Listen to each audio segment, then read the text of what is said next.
ST సామాజిక reservation నుంచి లంబాడీలను తొలగించేందుకు కుట్ర పడుతున్నారని ఉమ్మడి వరంగల్ జిల్లా వ్యాప్తంగా ఉన్న లంబాడీలు ఆందోళన బాటపట్టారు. లంబాడీ సామాజిక వర్గానికి చెందిన టాన్ నాయక్ విగ్రహం వద్ద లంబాడీల జేఏసీ ఆధ్వర్యంలో ధర్నా చేపట్టారు. రిజర్వేషన్ల నుంచి లంబాడీలను తొలగించడం రాజ్యాంగ విరుద్ధమని ఆగ్రహం వ్యక్తం చేశారు. లంబాడీలు చేపట్టిన ర్యాలీకి అనుమతి లేదని పోలీసులు అరెస్ట్ చేసి పోలీస్ స్టేషన్కు తరలించారు. ఇంకా లంబాడీల ఆందోళనకు సంబంధించి మరింత సమాచారం మా వరంగల్ ప్రతినిధి హరికృష్ణ అందిస్తారు. తెలంగాణ రాష్ట్ర వ్యాప్తంగా లంబాడీల రిజర్వేషన్ పైన అసత్య ఆరోపణలు చేస్తున్నారంటూ కూడా ఇటు లంబాడీలంతా కూడా ఇటు వరంగల్ జిల్లాలో అయితే ఆందోళన బాట చెప్పిన పరిస్థితి నుంచి ప్రస్తుతం హన్మకొండలోని ఇక్కడ హన్మకొండలో ఉన్నటువంటి లంబాడీలంతా కూడా ఇటు ఆందోళన బాట పడుతున్నారు. మొత్తంగా కూడా ఇటు రిజర్వేషన్ పైన లంబాడీలు ఆందోళన చేపడుతున్నారు. వాళ్ళకు ఉన్నటువంటి రిజర్వేషన్ పైన ఏం మాట్లాడతారో వారితో మాట్లాడదాం. చెప్పండి, ఎందుకు మీరు లంబాడీలంతా కూడా ఎందుకు రిజర్వేషన్ పైన కూడా ఆగ్రహం వ్యక్తం చేస్తున్నారు? అసలు ఏం జరిగింది? లంబాడీలు ఈ తెలంగాణ రాష్ట్రంలో ఎస్టీలు, గిరిజనులు ఎస్టీ జాబితాలో ఉన్నవాళ్ళు. స్వాతంత్రం కంటే తర్వాత 20 సంవత్సరాలు ఈ దేశంలో రిజర్వేషన్ను కోల్పోయి 76లో రాజ్యాంగబద్ధంగా డాక్టర్ బాబాసాహెబ్ అంబేద్కర్ ఇచ్చిన ఆర్టికల్ 342 ద్వారా ఎస్టీ జాబితాలో ఇందిరాగాంధీ గారి నాయకత్వంలో చేర్చబడిన వాళ్ళం. 342 ఆర్టికల్ ఈ దేశంలో 750 గిరిజన తెగలు ఉన్నాయి. ఆ 750 గిరిజన తెగల్లో లంబాడీ తెగ ఒకటి. గిరిజనులను లంబాడీలను గుర్తించడానికి 342 ఆర్టికల్ ప్రకారం ప్రత్యేక భాష, ప్రత్యేక వేషం, ప్రత్యేక సంస్కృతి, సాంప్రదాయాలు, ఆవాసాలు అనారోగ్యంగా కొండ ప్రాంతాల్లో, అటవీ ప్రాంతాల్లో, తండాలలో ఒక సపరేట్ జీవన విధానం ఉంది. కాబట్టి వీళ్ళు గిరిజనులు, కొండ ప్రాంతాలు అని చెప్పి, గిరి అంటేనే కొండ, జనులు అంటేనే జనం, మా జీవితం అంతా ప్రకృతి, అడవి తల్లి, కొండ ప్రాంతాలు కాబట్టి మేము గిరిజన జాబితాలోకి వచ్చినాం. అమెండ్మెంట్ చేసి వచ్చినాం. స్వతంత్రం కంటే తర్వాత 76లో ఏరియా రిమూవల్ రిస్ట్రిక్షన్ యాక్ట్ తీసుకొచ్చి ఆనాడు యూనియన్ గవర్నమెంట్ ఉభయ సభల్లో పార్లమెంటులో రాష్ట్రపతి ముద్ర గారు వచ్చినాం. ఆంధ్ర ప్రాంతంలో ఉండే సుగాలీలు ఎస్టీలు, సుగాలీలు లంబాడీలు ఒక్కటే, తెలంగాణ ప్రాంతంలో లంబాడీలు కూడా ఎస్టీలే కావాలని చెప్పి నిలదీస్తే, ఉద్యమిస్తే 20 సంవత్సరాల పోరాటం తర్వాత ఇలా రాజ్యాంగబద్ధంగా లంబాడీలు ఎస్టీ జాబితాలోకి వచ్చారు. కానీ కేవలం కుట్రపూరితంగా రాజకీయ అవకాశాల కోసం తెల్ల వెంకట్రావు భద్రాచలం నుంచి, స్వయం బాబురావు ఆదిలాబాద్ నుంచి రాజకీయ కుట్రదానంతరంతోనే రాజకీయంగా లంబాడీలను అణగదొక్కి ఆదివాసులను ఏకం చేసి ఓట్లు దండుకోవడానికే ఒక ప్రధానమైనటువంటి కుట్ర చేస్తున్నారు. ఎక్కడైనా తెల్ల వెంకట్రావు ఎవరికైనా అన్నం పెట్టమనాలి, ఒక భోజనం బంతి భోజనం వేస్తుంటే ఎవరికైనా ఆయన భోజనం పెట్టమనాలి, కానీ పెట్టొద్దు అని చెప్పడానికి నీకు కనీస సంస్కారం ఉందా అని చెప్తున్నా. ఇది రాజ్యాంగానికి వ్యతిరేకం కదా, ఇది ప్రజాస్వామిక వాదానికి వ్యతిరేకం కదా. నీ హక్కులు ఏమైనా ఉంటే నువ్వు సాధించు. విద్యాపరంగా, ఉద్యోగపరంగా, ఉపాధి పరంగా, అవకాశాల పరంగా, సామాజిక, ఆర్థిక, రాజకీయ అంశాల్లో నీ కొట్లాట ఏమైనా ఉంటే ప్రభుత్వాల తరఫున చేస్తే, ప్రభుత్వం ఏమైనా ప్యాకేజీలు ఇస్తే, మీ అభివృద్ధి కోసం ఏమైనా పథకాలను తీసుకొస్తే లంబాడి బిడ్డలుగా ముందు వరుసలో ఉండి స్వాగతిస్తాం. కానీ రానున్న వచ్చే ఉప ఎన్నికలు వచ్చే అవకాశాలు ఉన్నాయని చెప్పి, మళ్ళీ గెలుస్తానో లేదో అని చెప్పి అక్కడుండే ఆదివాసులను రెచ్చగొట్టి దానికి నాయకత్వం వెచ్చించే విధంగా కొంతమంది కుహారా మేధావులు, అన్ని పార్టీల్లో ఉండేటువంటి మేధావులు వాళ్ళ సపోర్ట్తోని నువ్వు ఇవన్నీ రెచ్చగొట్టే ప్రయత్నాలు చేస్తే బిడ్డ తెలంగాణ ప్రాంతంలో అదే గోదావరి సాక్షిగా నేను పొందబెడదామని చెప్పి కూడా హెచ్చరిస్తాను. సామాజిక వర్గం నుంచి లంబాడీలను తొలగించాలని ఇప్పటికే సుప్రీంకోర్టును కూడా ఆశ్రయించిన పరిస్థితి. ఎందుకు అంటే కుట్రపూరితంగానే సుప్రీంకోర్టును ఆశ్రయించాలా? అసలు ఎందుకు ఈ విధంగా మీ రిజర్వేషన్ పైన ఇలాంటి ఆరోపణలు జరుగుతున్నాయి? ఎందుకు సుప్రీంకోర్టు ఆశ్రయించాలని ఏం చెప్తారు? ఏదైతే చట్టబద్ధంగా పార్లమెంట్ ఏదైతే చట్టం చేసిందో సుప్రీంకోర్టు, హైకోర్టు అనేవి ఇన్వాల్వ్మెంట్ అవ్వదు. అందుకోసమే చేతులు దులుపుకునేలా రాష్ట్ర కేంద్ర ప్రభుత్వాలకు ఏ విధంగా అయితే వీళ్ళు చేర్చబడ్డ విషయాన్ని మీరు చెప్పండి అనే దాని మీద చెప్పారు తప్ప, వీళ్ళు ఏదైతే ఇవాళ ఎస్టీ జాబితాలో లంబాడీస్ లేరనేటటువంటి అంశాన్ని వాళ్ళు తేల్చలేరు.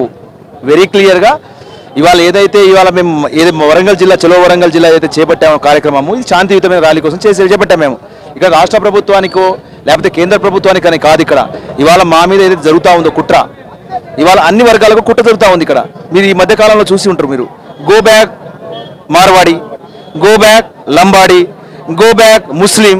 ఏంటిది ఇది? ఎక్కడుండరు వీళ్ళు?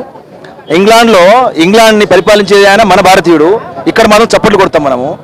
అదే అదే అదే అమెరికా కూడా అధ్యక్షుడు కావాలని మనం కోరుకుంటాము. కానీ మన దేశంలో ఇక్కడే పుట్టి ఇక్కడే పెరిగి ఒక సుదీర్ఘమైనటువంటి చరిత్ర, ఒక ఘన చరిత్ర ఉన్నటువంటి మన కమ్యూనిటీలోని మనమే చిచ్చుపెట్టి రాజకీయంగా ఏదో లబ్ధి పొందినటువంటి కుట్ర ఏదైతే ఉందో దాన్ని వీళ్ళు చమరగీతం పాడాలి.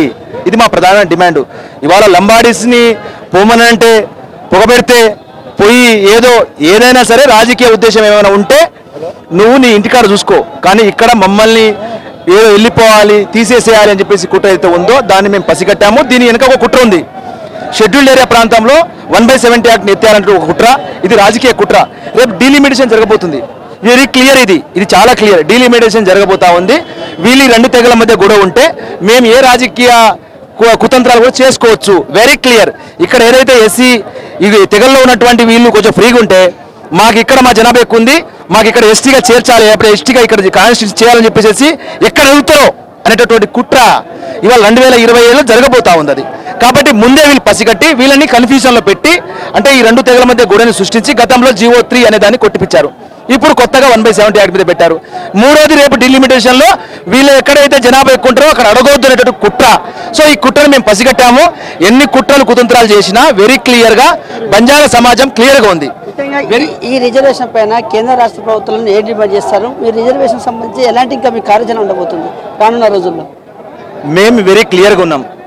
8% ఉన్నటువంటి మేము ఈ తెలంగాణలో 10% రిజర్వేషన్లో 8% ఉన్నాం. మేము కార్యరూపం దాల్చడానికి ఏం లేదు. మమ్మల్ని వీళ్ళు ముట్టుకుంటే ఇది అగ్నిగోళం అవుతుందనే విషయం తెలుసు వీళ్ళకు.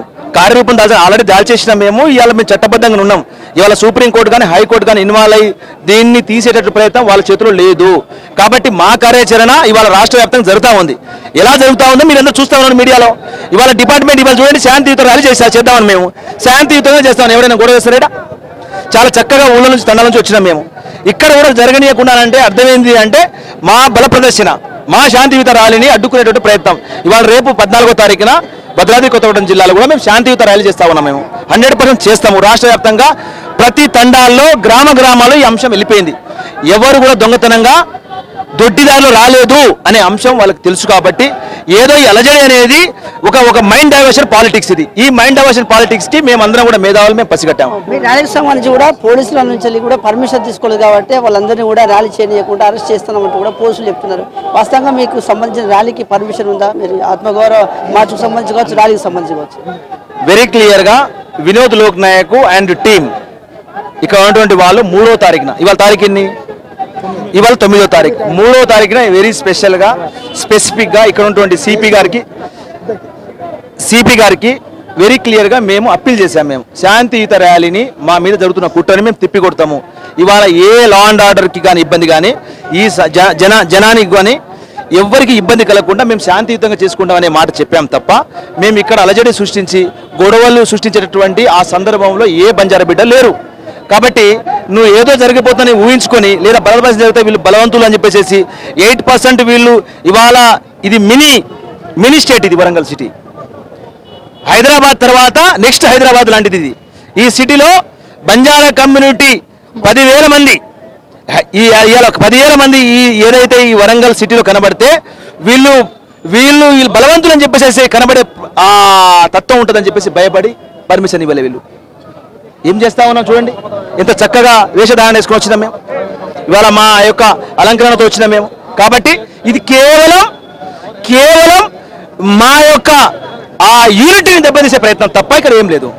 మొత్తంగా కూడా తెలంగాణ రాష్ట్ర వ్యాప్తంగా కూడా 80% ఉన్నటువంటి లంబాడీలను ఇటు కోయా రిజర్వేషన్ నుంచి తొలగించేందుకే కుట్రపూరితంగానే ఈ విధంగా మా పైన కుట్రలు చేస్తున్నారంటూ కూడా ఇటు లంబాడీలంతా కూడా ముక్తకంఠంతో కూడా మాట్లాడుతున్న పరిస్థితి ఉంది. ఇలా శాంతియుతంగా ర్యాలీ చేస్తుంటే పోలీసులు అనుమతులు లేదని వాళ్ళని అడ్డుకోవడం, అరెస్ట్ చేయడం కూడా అవివేకం అంటూ కూడా చెప్తున్నారు. మేము ఈ నెల 3వ తేదీనే ఇటు మార్చికి సంబంధించి మా ర్యాలీకి సంబంధించి కూడా ఇటు పోలీసు దగ్గర నుంచి అనుమతులు తీసుకున్నామంటూ కూడా చెప్తున్నారు. అయితే కుట్రపూరితంగానే ఇటు లంబాడీలను రిజర్వేషన్ నుంచి తొలగించేందుకే ఇటు సుప్రీంకోర్టును ఆశ్రయించి మా పైన కుట్ర పన్నుతున్నారంటూ కూడా లంబాడీలంతా కూడా ముక్తకంఠంతో మాట్లాడుతున్న పరిస్థితి అయితే వరంగల్ జిల్లాలో ఉందని చెప్పవచ్చు. ఇప్పుడు journalist Sudheer Krishna, A6 news, Warangal.